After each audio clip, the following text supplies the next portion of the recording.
1980.com. It just occurred to me, Projo 3, on Bon Jovi Wednesday, who's from New Jersey. We're about to have a broadcaster on from the tri-state area. I grew up in the tri-state area. It is 6:31 EMAC, Evan Makovsky here in St. Louis, taking you up until 9 o'clock. Coming up at 8:30, Rams Chief Operating Officer Kevin Demoff will join the program to discuss the hiring of Jeff Fisher as new Rams head coach, and we'll be discussing that throughout the morning. Our phone numbers are 969-1380, toll-free 800-491-1380. And this gentleman is a broadcaster, as mentioned, in the tri-state area at MSG Varsity Network. Also, his grandfather just happens to be Howard Cosell. Need I say more? He is Colin Cosell. Good morning, Colin. Just doing fine. Yourself? I cannot complain. Well, let's talk about the reason first why you are on here. You are trying to get your grandfather, Ed Sable, was inducted this past August to the Pro Football Hall of Fame as a Pete Rozelle winner, and you are making a push to get your grandfather, who maybe is the most legendary voice on Monday Night Football, if not the, certainly right there, into the Hall of Fame. Tell us a little bit about that. Well, it was about 2 years ago that my grandfather was inducted to the International Boxing Hall of Fame, and while my siblings and I were getting situated at the hotel up in Kennesaw, New York, we got into a conversation with a gentleman. He's a firefighter out of Chicago. His name is Todd Shuchuk, and he brought it to our attention that our grandfather had not been inducted to the Pro Football Hall of Fame.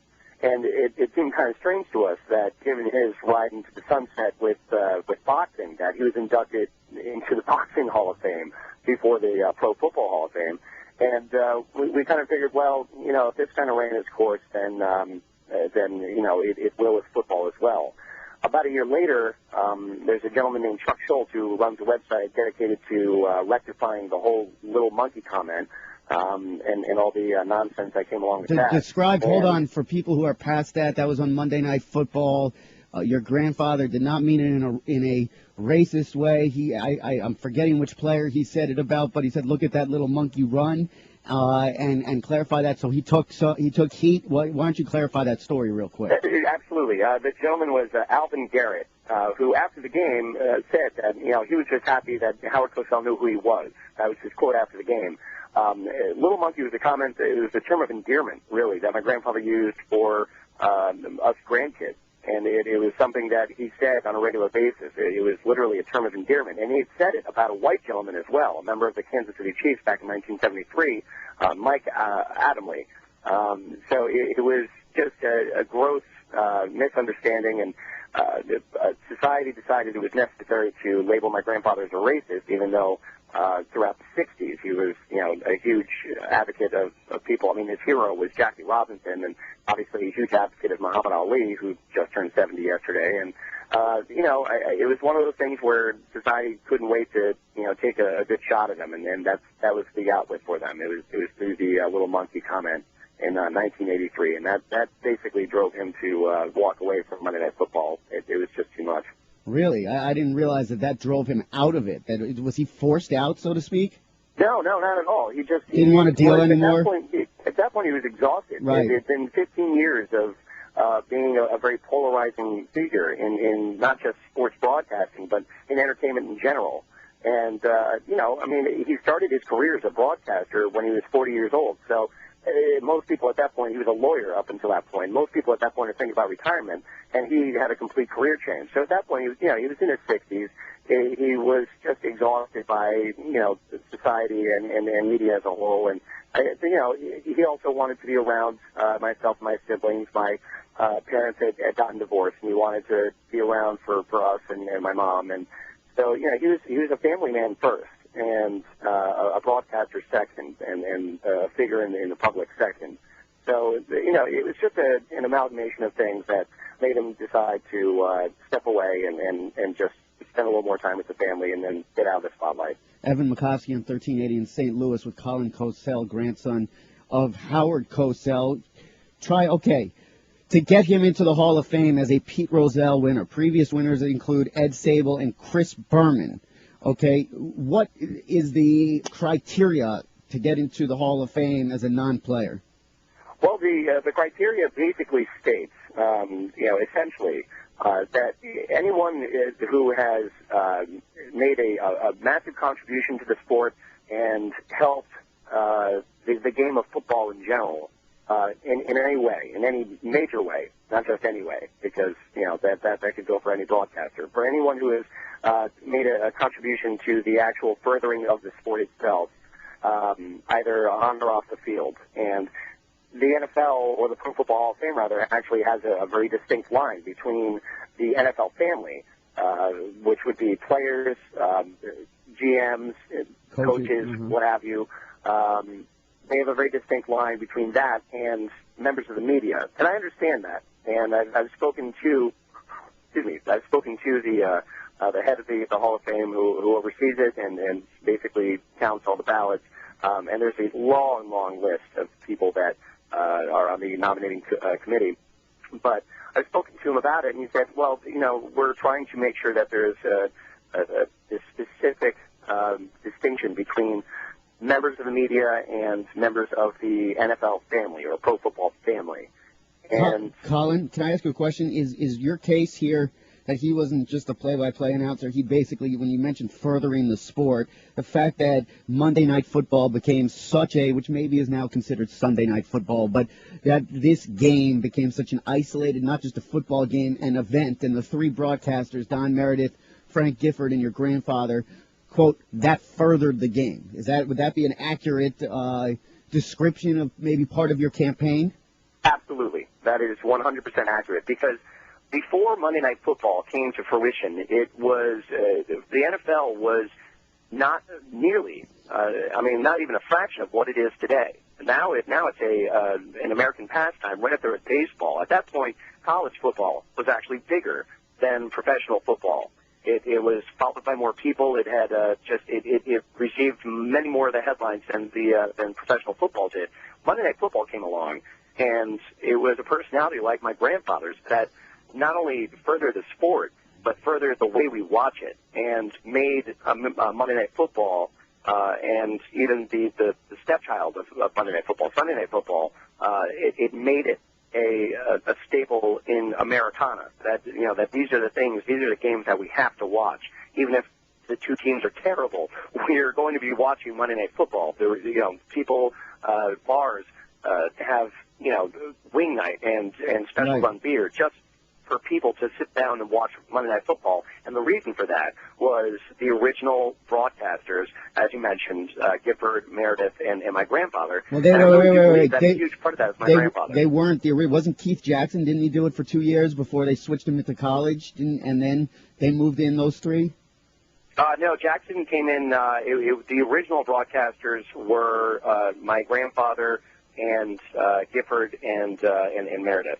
They were. Okay. All right. For some reason I could have sworn, because I thought they made a movie about it. I want to say, and I could have sworn, maybe I was wrong, that Keith Jackson did it for 2 years, and they were like, "Oh, you're meant to be the voice of college football," which he was. And I thought, and then those three came in. Either way, my question for you is, what do you have to do to push this through to get the Hall of Fame's attention? What's the process here? Well, the idea is for people to send in nominations, and if they don't want to do that, because there's a little bit of a rigmarole with that, if they don't want to do that, what I've established is a Facebook group page, which is completely uninvasive. It just is kind of like a running, just a list of people, kind of a petition, if you will, an online petition, kind of what they did with Betty White to get her on Saturday Night Live. And if your listeners, to take the time just to go to facebook.com/Cosell NFL and just click like, and that's it. And I can present this to the people up in Canton, Ohio, and let them know that, this isn't just a family thing. This isn't a family pride thing. This is something that needs to be done for the sake of the sport of football.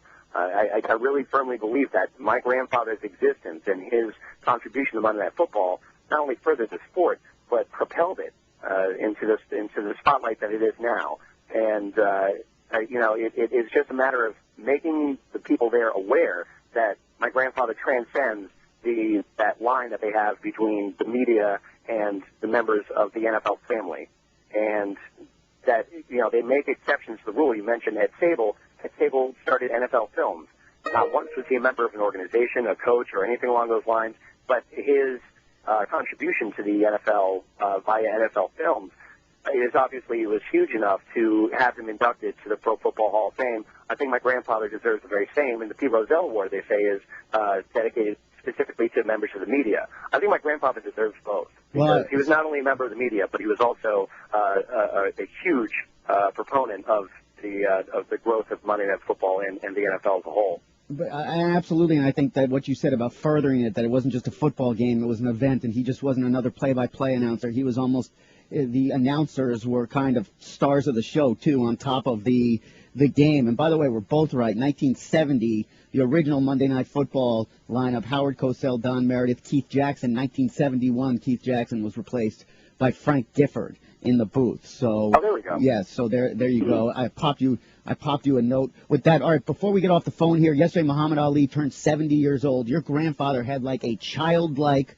rapport with Muhammad Ali. You don't even see that, even to 50% of that, between athletes and broadcasters today. Maybe it's because there's a zillion more media outlets. Maybe because there's a lack of trust. What did your grandfather do where it looked like they genuinely were legitimate friends, Muhammad Ali and Howard Cosell?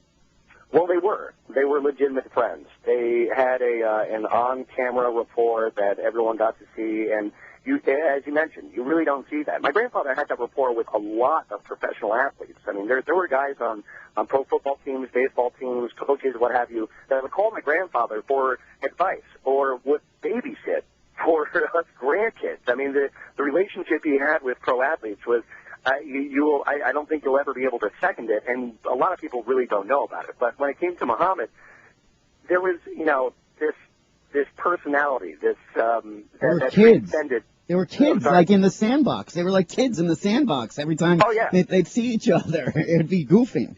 Absolutely. And you know what? And you should have seen them have lunch together. It was just this mutual respect. And they, much like my grandfather did with Monday Night Football, he and Muhammad Ali helped each other become the greatest of all time in their respective realms. And their relationship was second to none. And, a lot of people were under the impression that Muhammad couldn't stand my grandfather and got fed up with him. And that was the way he, portrayed his role. And my grandfather was obviously the antagonist. And, excuse me, they had this relationship that it was, as you said, you will never see that again in professional sports broadcasting, the relationship between a reporter and an athlete. But there was nothing but love for each other and respect. And Muhammad was at the table at my grandfather's induction to the Television Hall of Fame, and he just constantly gushing about him. And he was, and then Muhammad's a man of very few words these days, but he